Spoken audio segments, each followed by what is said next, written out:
very warm welcome back to my YouTube channel. So I apologise if I look like I have just crawled out of bed.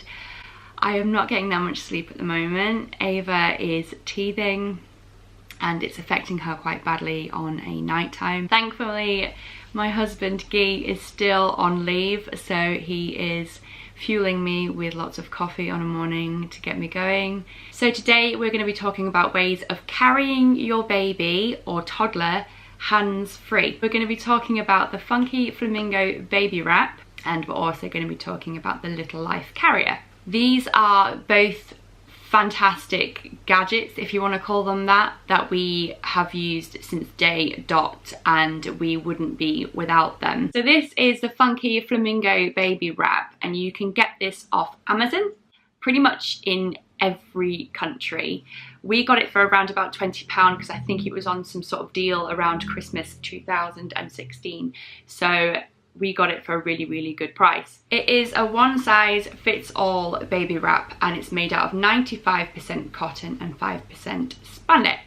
So it is great to wash. It washes really well. It only comes in the grey colour. That is not an issue for me. I love grey. It's one of my favourite colours. It's nice and neutral, so if you are buying this before baby arrives and you don't know the sex of the baby, it's a nice neutral colour for boys and girls. We went with this baby wrap not only because of the really good price, but because it had a really good write-up as well, and I would insist on always checking the reviews before you buy any kind of baby product, because it's always really good to know that other mums have found it really useful and the kind of pros and cons of the product itself. There is also a 100% guarantee of your product, so if you do find any problems with it at all, there is a no quibbles approach to it. You can send it back and they will replace it for you. We bought this within the first week of Ava arriving, and I can honestly say I would have not been able to cope without it.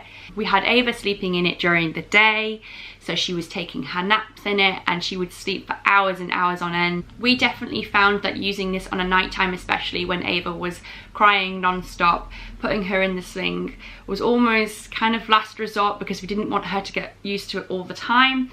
But putting her in the sling did calm her down. It also meant that I could get on with housework during the day. When Guy went back down to Devon to work, it meant that my workload here at home only increased. So I had a list of chores the length of my arm that I had to do, whilst also trying to look after a newborn. So I used to put her in the sling and she used to either stay awake and just be with me, or she used to just go to sleep, and it would be for hours and hours at a time.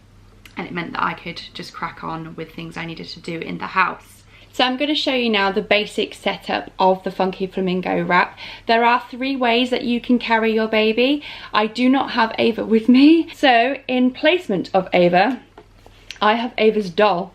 Ava's little dolly isn't really that great in terms of size wise, but you'll get the idea of how the wrap works with this little one. Right. Okay, the setups of the slings are pretty much the same for every single one. It's nice and stretchy, so when baby does start to grow, you are going to get a good use out of it in terms of age. So you want to be looking for the little tag at the front.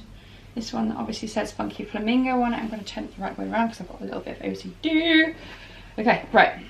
So it doesn't matter whether the tag is at the top or the bottom. You want to be pulling your clothes down so they're not going to ride up, and you want to be popping this part across your tummy. And if I turn around, I'm not always perfect at this, and the thing is, you don't have to be perfect. So you want to be crossing it over at the back, flip back round. You want to be pulling the 2 halves over your shoulders, almost like kind of like a scarf or a shawl.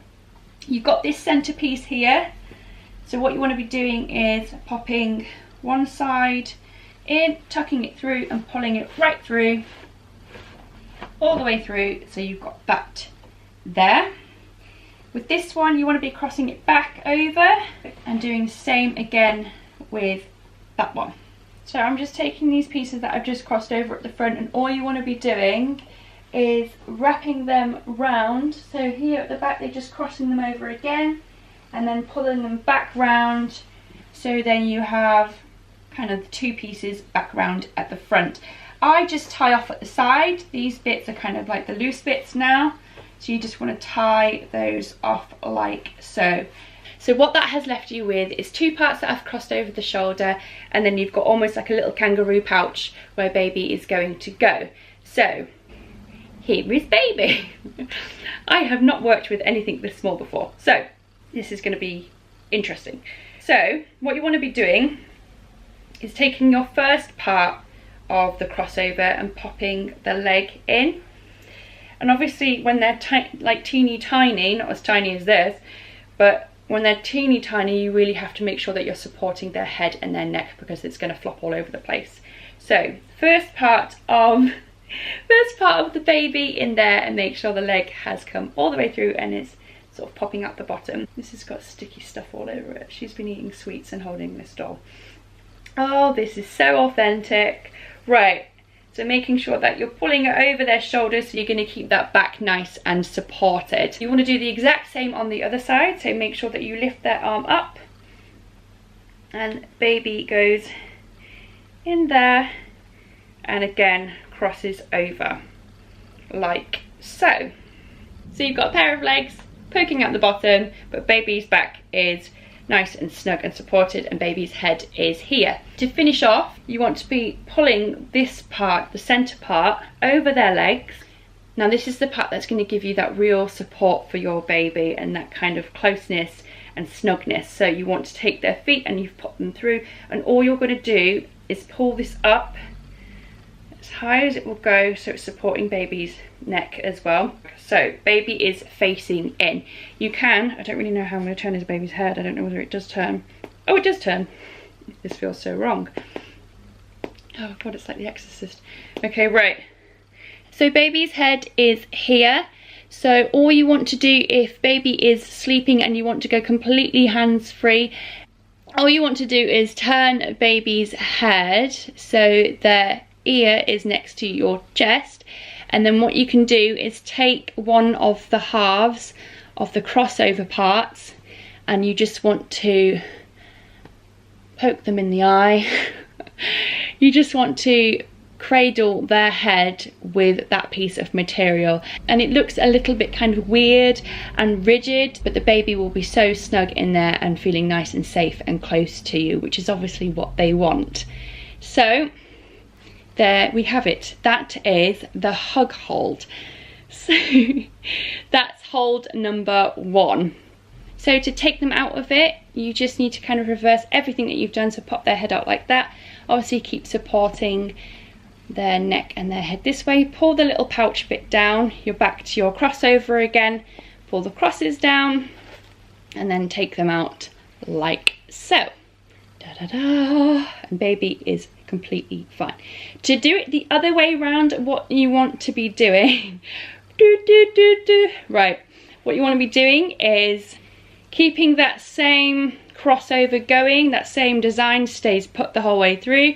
You want to be just doing it the reverse. Now I probably wouldn't do this until they were happily sitting up by themselves, supporting themselves, just because if you put them in when they're too young, I tend to find, Ava did it and I didn't like it, Ava's head kept falling forward and she just didn't look comfortable. Her back was against my sort of stomach area and she just couldn't get comfortable.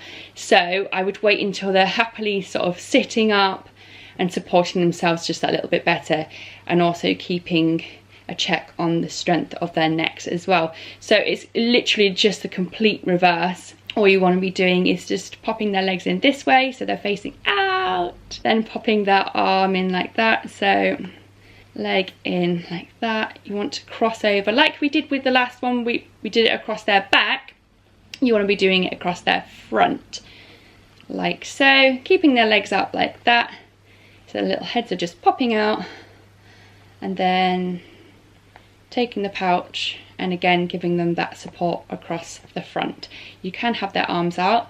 This doll doesn't have the longest arms, so we can have them like that, keeping it nice and snug. So this is what's known as the forward facing hold. So the last hold that I want to show you is called the Cradle Hold. This is something that me and Ava did try a couple of times, but I found it a little bit awkward and I wasn't completely comfortable with it myself. So always go by your own instincts. If you're not comfortable, then baby's not going to be comfortable. But this is how it rolls. Again, the same setup as before, crossing over with the little pouch. You want to be putting baby in, but putting baby in kind of sideways, almost. So lying them in there, in the pouch that way, with their feet kind of coming out the other side. So, and then you want to pull that bit over. It does look like I'm smothering the baby. I'm not. Baby is completely fine down there. You can always keep a check that they're not uncomfortable. Pull those bits across. So that's this piece and this piece over it. You've got your legs sticking out and an arm sticking out here. Oh, baby is fine. Can I just say, baby is still breathing. And then again, with your pouch coming across and then just pulling over for that little bit of extra support. So you've got your feet over here. Now feet can stick out if need be. There we go. You can always pull it down ever so slightly so baby can still have a little bit of a look around. And you've got your baby nice and snug and there. Like so. But as I said, we didn't really find that hold very comfortable at all, and obviously the older they get, the harder it does get too. So our favourite hold would be the hug hold, so facing in, and then obviously baby's head against your chest. Having this sling in our lives meant that we could just get on and do the things that we needed to do. My husband Guy also used it a lot with her. He would take her out for walks all the time, which only just strengthened the bond between the two of them. It really is just an ideal way of transporting your little ones around without having to take the pram with you. So guys, it's a completely different day. I am wearing no makeup. I have scratchy clothes on, but I just wanted to film this really quickly because I decided to split the video that I was doing originally into 2 parts. So the vlog that you've just watched was on the Funki Flamingo wrap, and if you click on the link at the end of this video, it will take you to Transporting Your Tots Part 2, where I talk about the Little Life backpack.